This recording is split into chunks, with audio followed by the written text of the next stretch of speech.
So, what are my concluding thoughts regarding this opinion? Well, as I said, I'm going to offer up my own opinion. So, before I offer up my opinion, maybe let me share a little bit of my story so you understand why I arrive at that conclusion.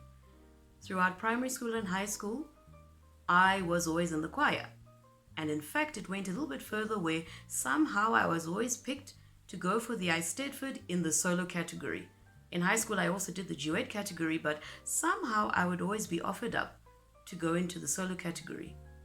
And I never understood that. But the one thing that really used to bother me was that I had this burning desire to sing with the power of Celine Dion, to be able to sing runs so fluently like Mariah Carey did. But every time I tried to practice on my own, I didn't get very far. And in fact, there was one such girl who was attending lessons with one of the very big teachers at the time, and I could see there was a huge difference. The only thing was she was singing like a classically trained singer, but nevertheless, you could see her voice was incredible.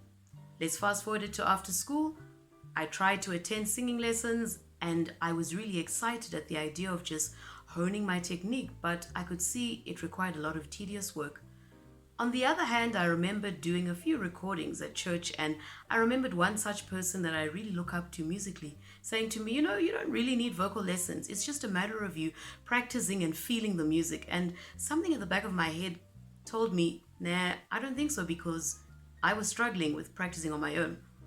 And I basically tried to sing. I was always singing at church, doing a couple of gigs here and there, but that lingering feeling of, I'm sure I could do a little bit better if I just had that singing teacher once again. It always was there. Then something happened when I went to university. I signed up for singing just as a course before I did my music degree, of course. And as I embarked on the journey of singing lessons, something phenomenal happened. I was suddenly immersed into this incredible environment with other musicians, but particularly singers, who were so committed to their craft, and you could see it in their vocal technique. You could see it in their stage presence. You could see it through everything. It gave them confidence. It gave them amazing presence. I mean, it was just incredible. So, do I think singing lessons are important? Most definitely. Absolutely. Since I've embarked on the journey of becoming a singer and learning to be a singing teacher and teaching, I have learned so much.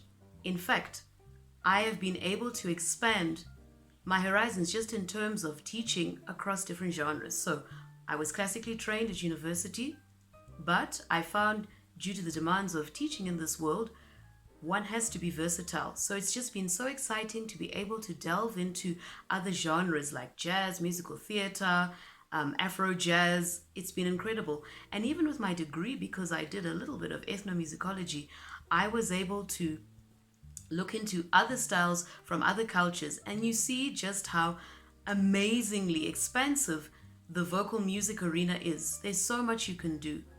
And I find that having had the training, whether it was classical or on my own, it really benefited me. So, self-learning really did help in the beginning, but the vocal lessons that I would receive later on in life just managed to open the door extremely wide for me. So I'm not saying that everybody has to do singing lessons, but I definitely feel that if you feel called to be a musician, a singer, if you feel called to be excellent in your craft, then guess what?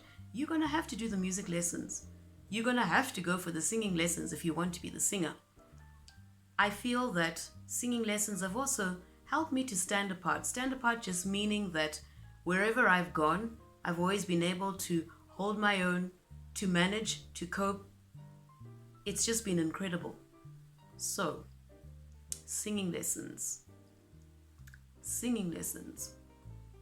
Very important. Singing lessons are very important. Then there's the other side of the coin that I also subscribe to, because I did actually go through that, which is self-learning. So self-learning really works when you obviously don't have the money to have continuous lessons. And we live in an age right now that didn't exist for me when I was there, with things like YouTube. You can learn absolutely anything and everything, including singing lessons. But the danger is, are you actually receiving instruction from an experienced, qualified teacher who's not going to teach you some form of singing that may harm your voice later on or become limiting in terms of your expanding your range or the power in your voice. So self-learning is really great, but you've just got to be really aware of what is good and what is not good.